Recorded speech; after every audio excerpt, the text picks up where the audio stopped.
The story so far, Sam Carter, from leading architects through many highs and some of the lowest lows to being an advocate for great change, Sam has established himself as a passionate frontman with something to say, and today we discover how he got here. So let's take a few steps back. Sam Carter was born on the 9th of September 1988 in Hove, East Sussex, England. He has never not wanted to do music, as he has always played drums in school and had a deep passion to become a full-time musician. He even said to his teacher he was going to do Warped Tour, but the teacher didn't believe him, so he sought to prove her wrong. In an episode of What's in My Bag, he stated that he was inspired by albums such as Abbey Road by the Beatles, which is his favourite album, What Is the Stars Morning Glory by Oasis, and Paranoid by Black Sabbath. As he grew up, he ended up joining 5 bands at one time, which is pretty insane.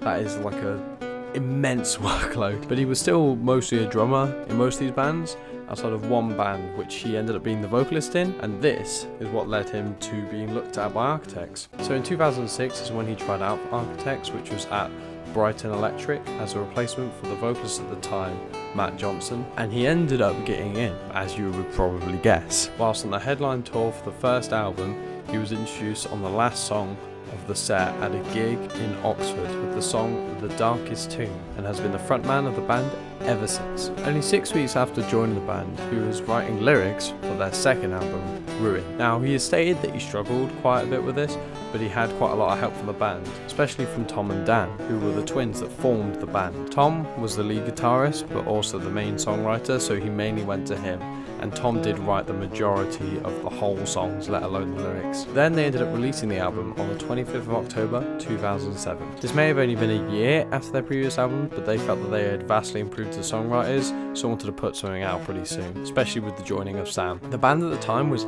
actually called Architects Band UK. This was due to a band from Kansas in America which had the same name and had threatened to sue them. Ironically, Architects were actually formed before them, but they were just scared of being sued, so for years they stayed as that, but they did eventually lose the UK once they became a big enough band. In 2008 they released a split EP with the Dead Swans, and also had their first US tour, and in the same year Sam was able to complete one of his dreams. He proved his teacher wrong and did that first Warped Tour, and has done a few since, until its unfortunate demise. In May of the same year, they signed a 3-album deal with Century Media Record, just before they embarked on their first Never Say Die tour, with bands like Parkway Drive, Unearth, Despised Icon, Protest the Hero, Whitechapel, and Carnifex. In 2009, they released their debut with Century Media, which is also their 3rd album, called Hollow Crown. This was still very much their metalcore roots, but just further refined and polished. Then, Architects announced that the first single for their upcoming 4th album would be entitled Day In, Day Out, and was premiered on Daniel Carter's BBC Radio 1 podcast, The Rock Show, on the 30th of August 2010. They then released The Here and Now on the 19th of January 2011. This album showed a more commercial direction from the band, which helped them break into the international markets and grow them. But also in February of this year, the bassist Alex Dean took a 3-month hiatus to spend time with his family, but he did of course end up rejoining. In the same year, the band and Sam hit another big milestone where they played their first festival main stage at both Reading and Leeds Festival in the UK. Big up. Then, Architects' 5th album, Daybreaker, was released on the 20th of May 2012 in Europe and the 5th of June 2012 in the USA. On the 16th of April, not long after the album was fully recorded, it was announced that Tim Hillebrook, the rhythm guitarist, would be leaving the band to pursue other projects. He'd be covered by Josh Middleton from Silosis, who became the touring guitarist until the band decided on a new guitarist. In 2014, they released one of the most important albums to metalcore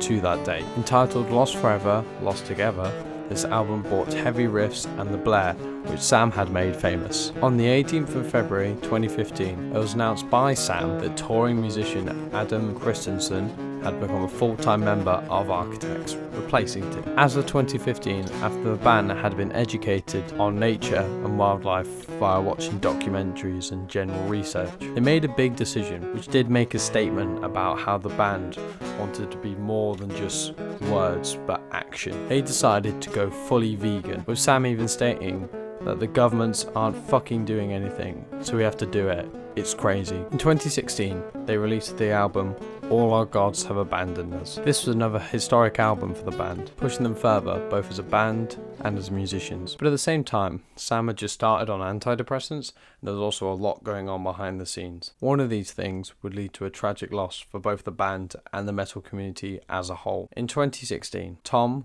the lead guitarist, passed away after a 3-year battle with skin cancer, which he'd been fighting outside of the public eye. This was an immense loss for the whole metal community and devastated the band. He was the main songwriter of the band and an incredibly talented musician, and the band and metal as a whole wouldn't be the same without what he did.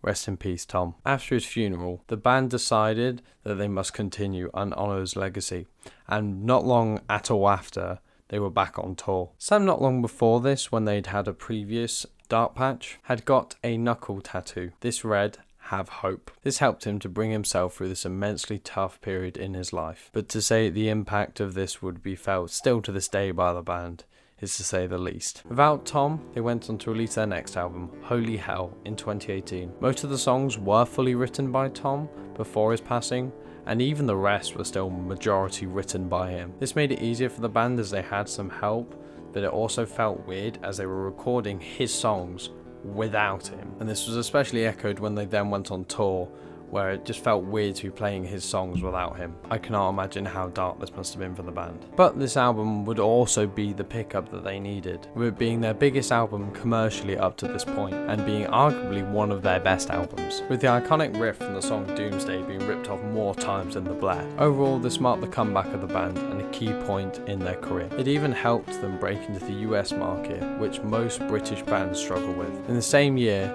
they announced Sylosis frontman and guitarist Josh Middleton, who had been helping them record this album and also, as previously mentioned, had helped them tour, was going to be joining the band. Over the next years, they embarked on massive tours, playing across the entire globe. But not long after that, we had a certain reoccurring virus in 2020, which hit the entire world, both cancelling tours for the band and locking them in their own houses. But this meant that they had unprecedented amounts of time to record and write music, so that's what they did. This led to their next album, which showed that they weren't scared to try anything new. Sam stated that they just blocked everything out and let themselves be creative. This led to an incredible musical evolution, which Sam has stated, and is quite obvious, was kind of inevitable after losing Tom, since he wrote most of the music before. This album was called For Those Who Wish to Exist, which featured an incredible track list. It went straight to #1 in the UK and attracted many new fans to the band, with iconic songs like Animals and Impermanence. But their core fans had a mixed reaction, which was to be expected with such a musical shift. But some took it to a whole new level,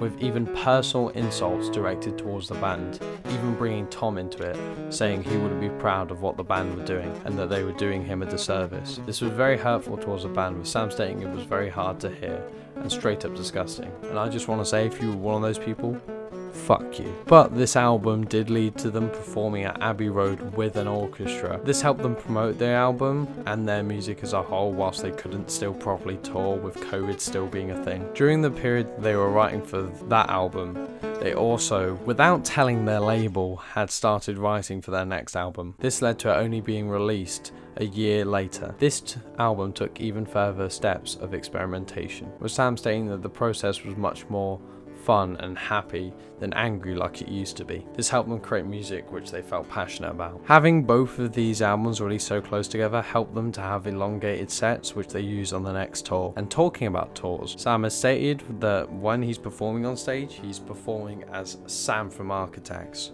which is just an exaggerated version of himself. This helps him give a passionate performance on stage. He also still plays on the warm-up kits before a set, showing that he still has a deep passion for the drums. Currently, Architects are on this tour, and Sam and the band are making a statement. For many years now, Sam has been wearing Sea Shepherd shirts on stage. Ironically, people thought it was his own clothing brand, but it's actually an amazing charity which helps eradicate illegal poaching of sea animals. Sam has become an ambassador of them, after finding out about them, and now they have stalls at every architect show to help raise money for them. As you may have already gathered, he is a passionate animal lover, with him also working with a dog rescue charity called Wonder Dog. He got into them via a dog called Maggie. She was, as said by Sam, shot 14 times and used as target practice. He had just started walking the dogs for the charity after finding out about them, and he became especially close with Maggie, with even photos of him and her on his Instagram. In April 2022,